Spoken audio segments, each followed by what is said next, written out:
Hello, my name is Unisonen Lawina.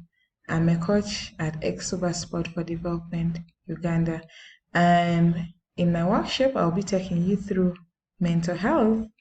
And I hope that as we go through this, you can be able to ask questions and share more contributions as well.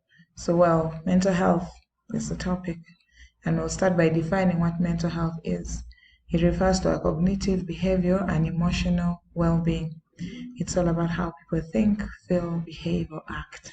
We know that is true. It also includes our emotions, our psychological and social well being. It helps us determine how we manage stress, how we relate with others, and make choices, which is very, very important. We also know that mental health is important at every stage of life, from childhood and adolescence through adulthood. Yeah, everyone goes through it, so we need to be able to take care of it. Now, what are the mental health problems? So, first off, what are mental health problems itself? Well, in many ways, mental health is just like physical health. Everybody has it, and we need to take care of it. Remember, everybody has it, young or old. We all have it, and we need to take care of it. Now, mental health problems affect around 1 in 4 people in any given year. You can imagine in any given year. Think about that as we go through the discussion. Types of mental health problems. Do we know what they are? I'm sure we've gone through them, we've seen people go through them. But sometimes we are not even sure if they are mental health problems. But yes, we'll discuss some of them. One of them is anxiety and panic attacks. It's a normal emotion that we all experienced: stressed, tense, worried, uneasy, or scared. This reminds me of my sister when she first had her child. She went through anxiety attack and she was so scared. We actually had to move from the house that we were renting into a new apartment just because of that. So it's really serious. The second is bipolar disorder. This is a mood disorder that can cause extreme periods of low and high moods. So they're just like up and down moods, high and low. The other is depression. Wow, this is something I've gone through.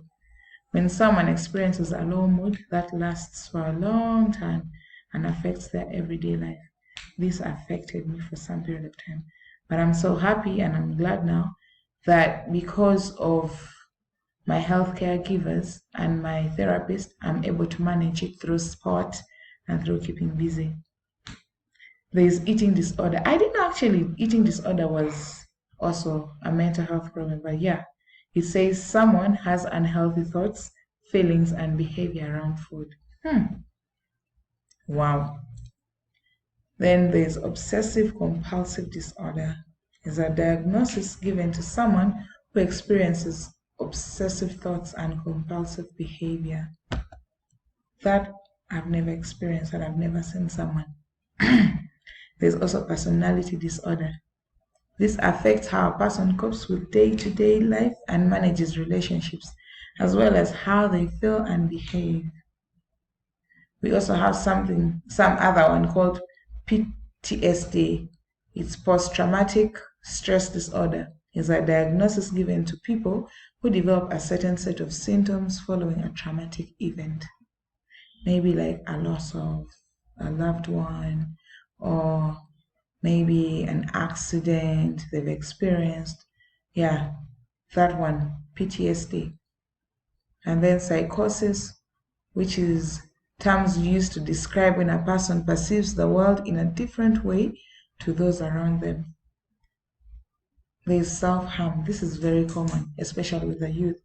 Self-harm is when someone purposely hurts themselves, usually in order to cope with intense emotional distress.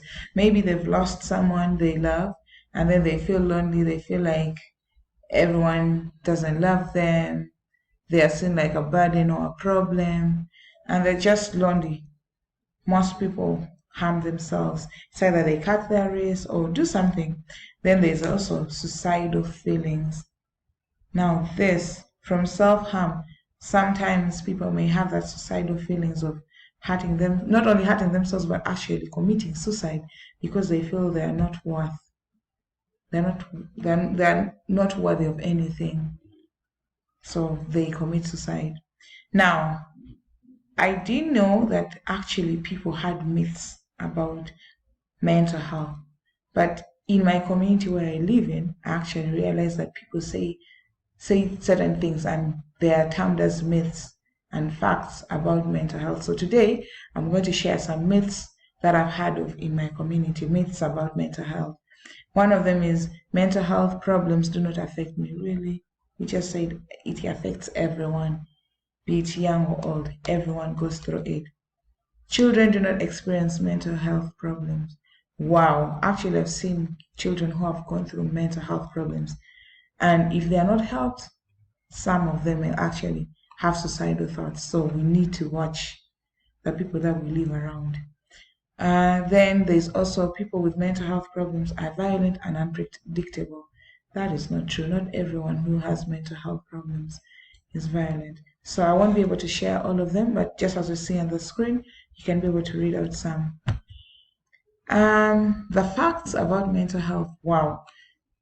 One, we know that mental health problems are actually very common. It's true everywhere, be it in the African culture or in a different continent. Everyone goes through it because it's very common. It may be a different type, but yes, it's a mental health problem. And then there's the other that says every very young children may show early warning signs of mental health concerns. These mental health problems are often clinically diagnosable and can be a product of the interaction of biological, psychology, and social factors, which is very true. And the other says the vast majority of people with mental health problems are no more likely to be violent than anyone else. Most people with mental illnesses are not violent, and only 3% to 5% of violent acts can be attributed to individuals living with a serious mental health. That is true. So not everyone who is diagnosed with a mental health problem is violent. Okay, there's also people with mental health problems are just as productive as other employees. That is true. Everyone goes through a mental health problem, but they are productive. We've seen people who have jobs, actually. We've seen people who are self-employed. They are productive. They still earn a living. They do certain things as well. So even the social workers, I'm sure some of them listening to these stories or handling certain children or people who go through that, I'm sure they're affected by it in one way or the other.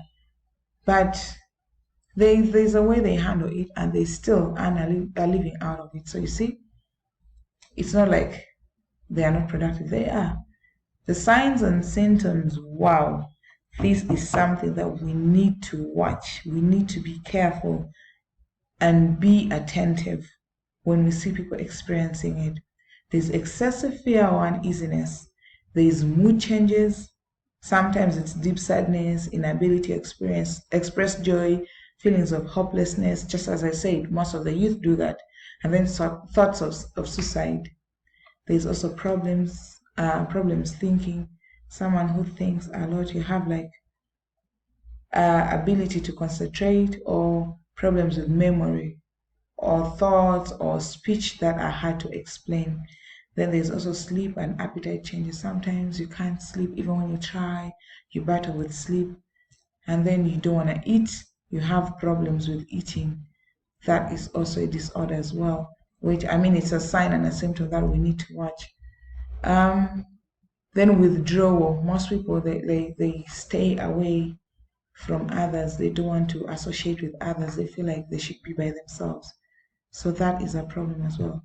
Now, the causes of mental health problems could be biology, it could be environmental exposure, it could be genetics, it could be life experiences, loss of a loved one, traumatic incident, accidents, all those things, divorce. And then the diagnosis, physical exam is very, very important. That could help. Then there's psychological evaluation, that could also help in diagnosing mental health problem. Then the treatment, medication. If you know that you're going through a medication provided by a healthcare provider, please don't stop. That will help you. And then we need to talk to therapies as well. This would help us be able to control our problems. So, because of time, we won't be able to discuss a lot of things. But in conclusion, I would love to say that living with mental health illnesses, whether it affects you or a loved one, can be very hard, but help is available. If you suspect that you or someone you love may have a mental illness, talk to your doctor, who may refer you to a mental health professional for further assessment, evaluation, and treatment. You can also reach out directly to a psychotherapist. If you or your loved ones are struggling with mental health, contact the Medical Health Services Administration with Exuba helpline +256 78132 2169 or visit our website www.exuba.org. Thank you for listening to me, and thank you so much for attending this session. I hope you'll follow me the next discussion, the next workshop, same time, same place. Have a lovely day.